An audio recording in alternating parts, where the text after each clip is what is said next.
Assalamualaikum warahmatullahi wabarakatuh.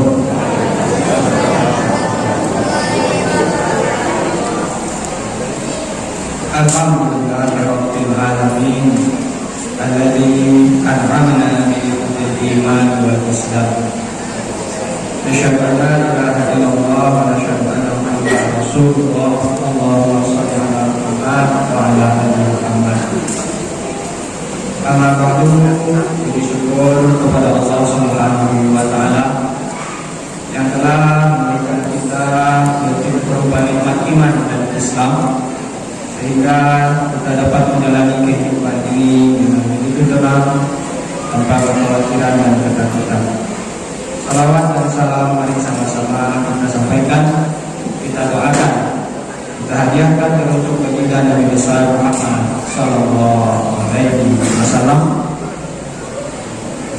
Dengan perjuangan beliau dan juga beserta para sahabat telah mengantarkan kita mengenal Allah dan juga mengenal agama yang Allah ridhoi, yaitu agama Islam, sebagai tuntunan hidup kita bahagia di dunia dan juga bahagia di akhirat kelak, insyaallah.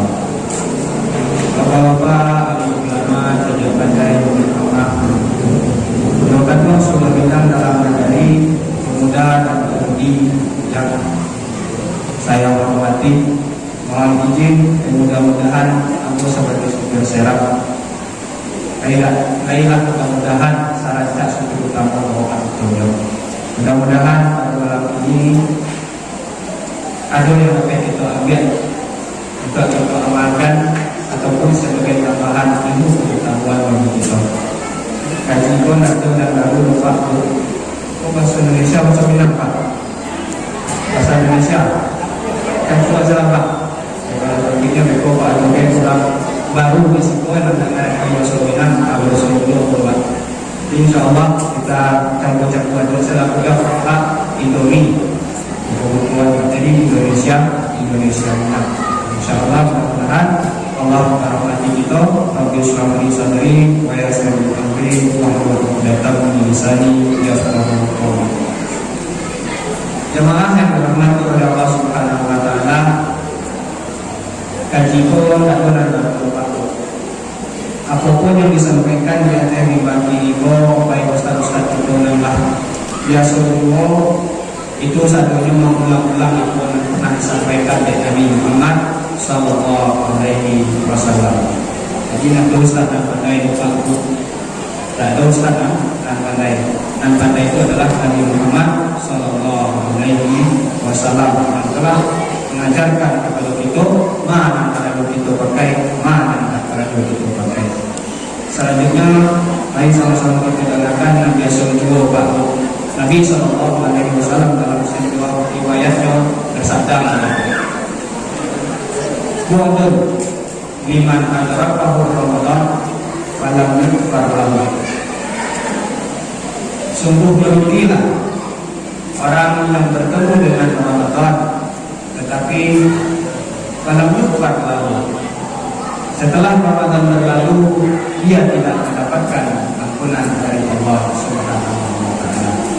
Itu sebuah penggalan hadis dari Nabi sallallahu alaihi wasallam. Dan di dalam riwayat yang lain sama-sama kita coba coba man shoma ramadhana wa man qama ramadhana. Ada di dalam hadis dikatakan bagi siapa yang berpuasa, dan di dalam hadis yang lain man qama, bagi siapa saja yang mendirikan malam-malam Ramadan, ghufira lahu ma taqaddama min dzanbi, akan diampuni seluruh dosa-dosanya yang sudah berlalu dengan syarat imanan wa ihtisaban. Dengan syarat ada dua syarat yang perlu, iman dan ihtisab, penuh dengan perhitungan, penuh dengan pengetahuan, penuh dengan persiapan.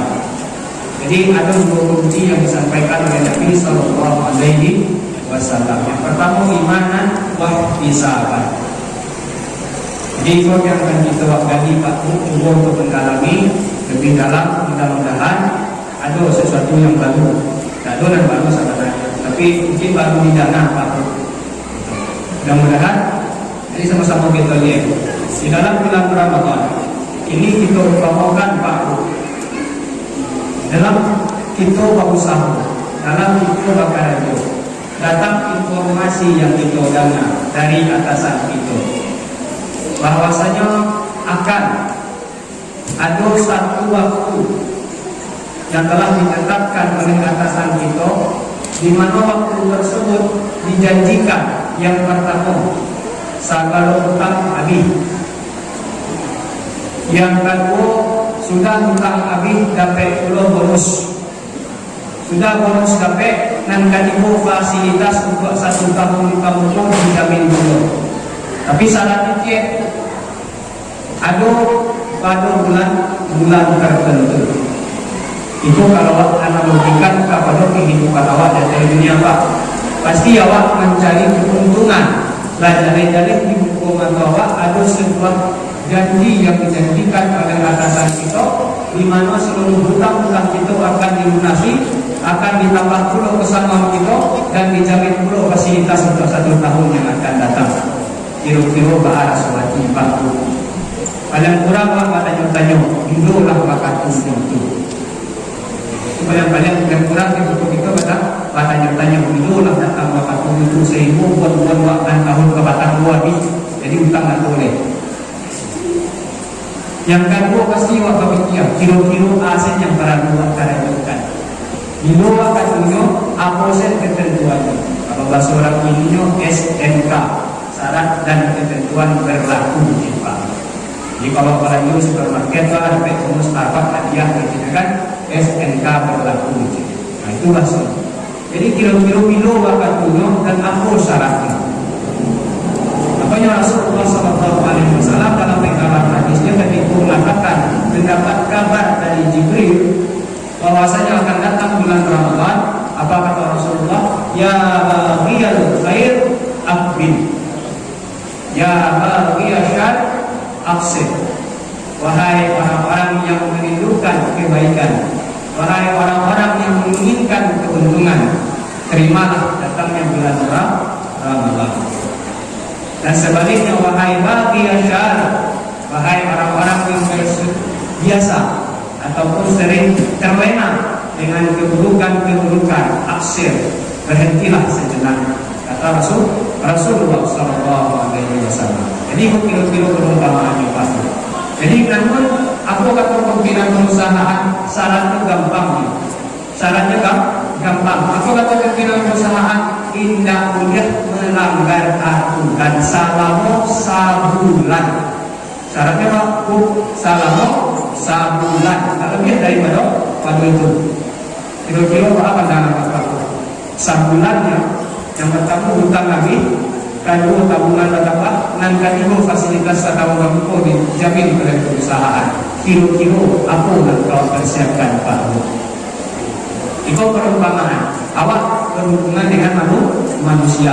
Ini awak berhubungan dengan Allah Subhanahu wa Ta'ala yang menjanjikan kepada kita hanya 1 bulan Ramadan.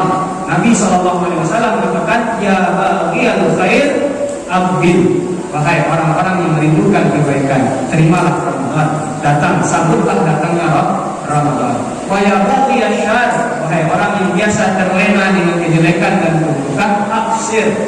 Aksir itu artinya Pak, kosor, pendek, kurangi, dan hentikan. Bayangkan Nabi Muhammad SAW menyampaikan kepada kita dengan lafaz hadisnya aksir, bukan kif. Kalau kif jadi artinya Pak, mati dagang.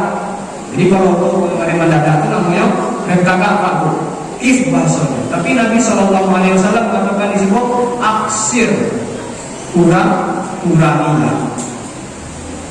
Ini tidak seperti SAW. Tapi selama Ramadan nanti insya Allah yang kedua tadi akan berubah menjadi perbuatan yang baik. Jadi bapak-bapak yang dirahmati oleh Allah Subhanahu wa Ta'ala, ibu-ibu dan juga seluruh jamaah yang berhadir, itu pertama sekali perumpamaan itu ketika datangnya bulan Ramadan. Lalu syaratnya apa tadi Pak? Syarat yang diajarkan oleh Allah Subhanahu wa Ta'ala adalah soma. Soma. Apa itu soma Pak Bu? Itulah sama-sama tahu bahwasanya soma itu artinya adalah menahan. Nabi SAW mengatakan di dalam hadisnya, dan juga Allah mengatakan di dalam firman-Nya, sebagaimana yang kita ketahui yang ada di undang-undang Al-Baqarah ayat 8, itu ya ayyuhalladzina amanu kutiba alaikumusiyam kama kutiba alal ladzina min qablikum la'allakum tattaqun. Ada perintah puasa di situ Pak? Aduh. Tapi apa bahasanya Pak? Ya ayyuhalladzina amanu kutiba alaikumusiyam. Wahai orang-orang yang beriman, sudah Allah tetapkan bahwasanya atas kamu mampu untuk bersoma, kamu mampu untuk bersiam, kamu mampu untuk menahan. Artinya Pak, wahai orang-orang yang beriman, telah Allah tetapkan bagi orang-orang yang beriman bahwasanya orang-orang beriman itu mampu untuk menahan.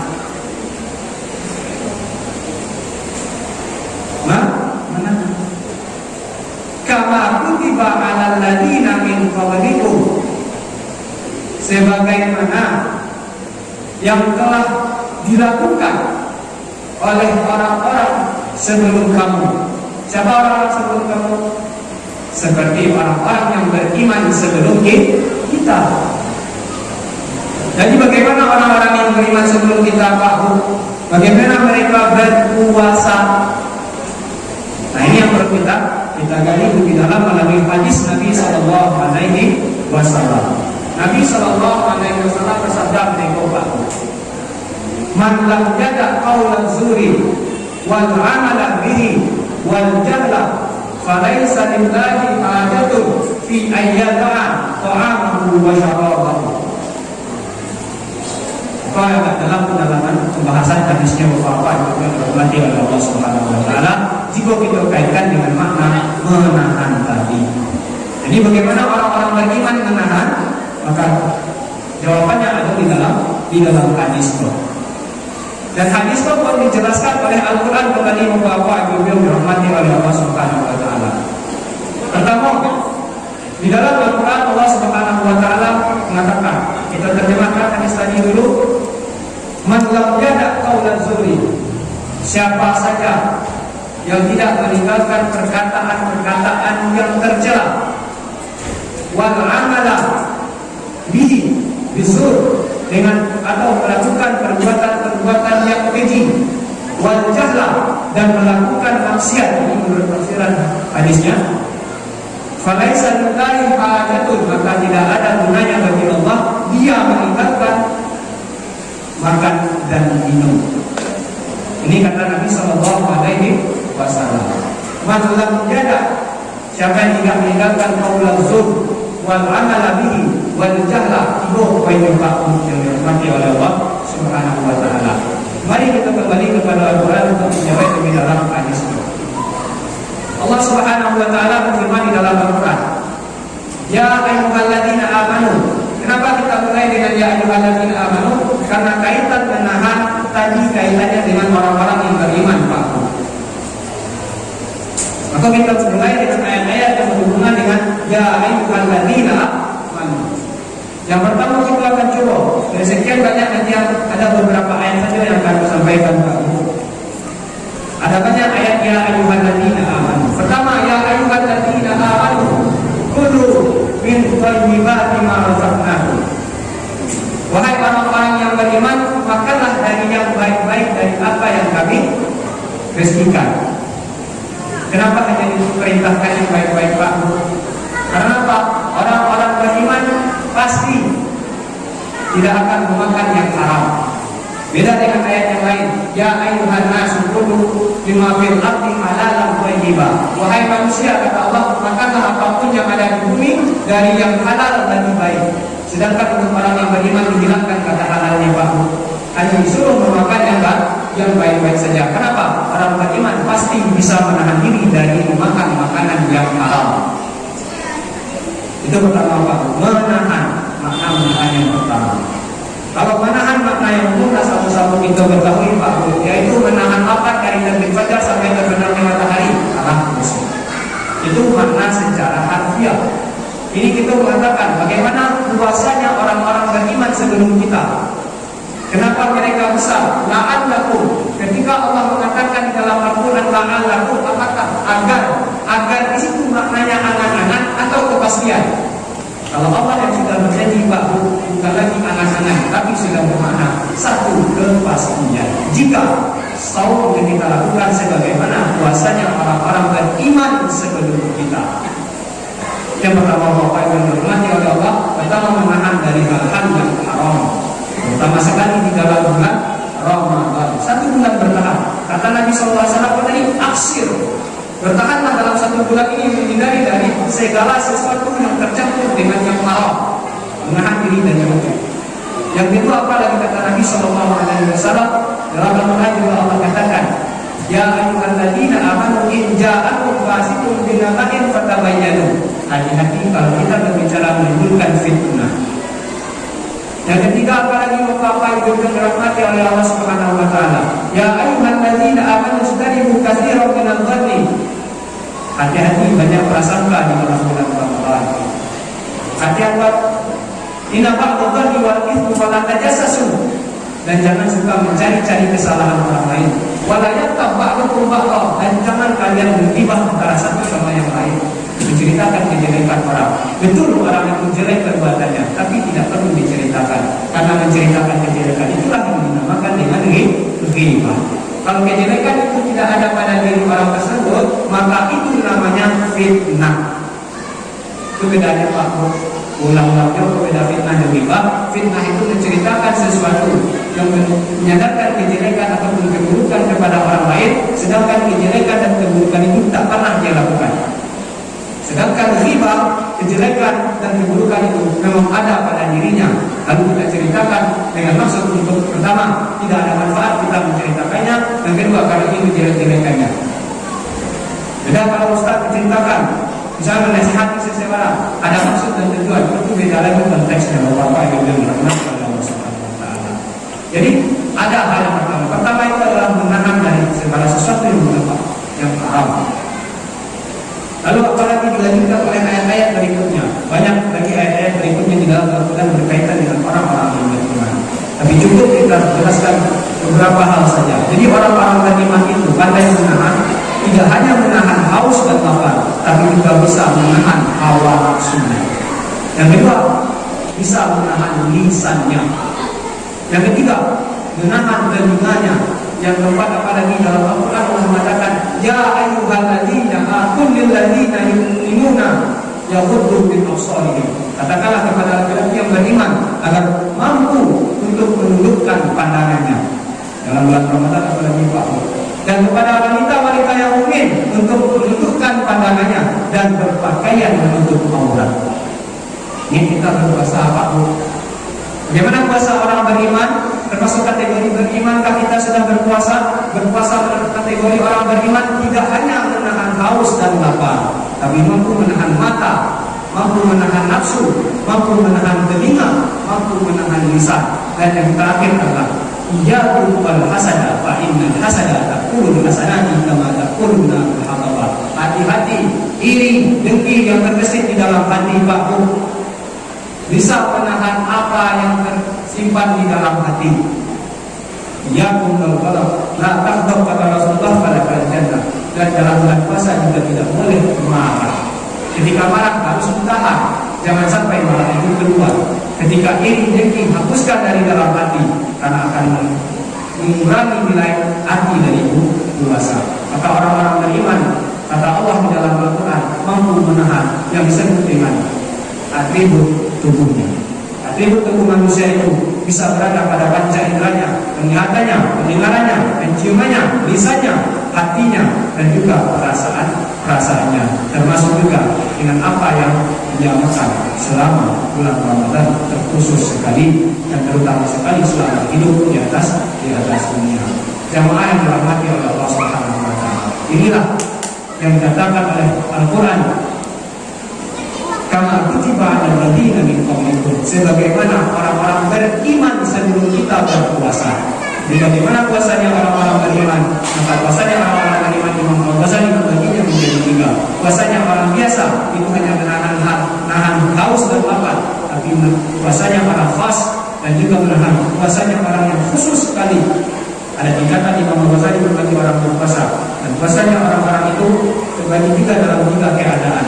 Keadaan yang pertama yang akan dihadapi oleh orang yang berpuasa adalah dia akan berperang dengan hawa nafsunya sendiri.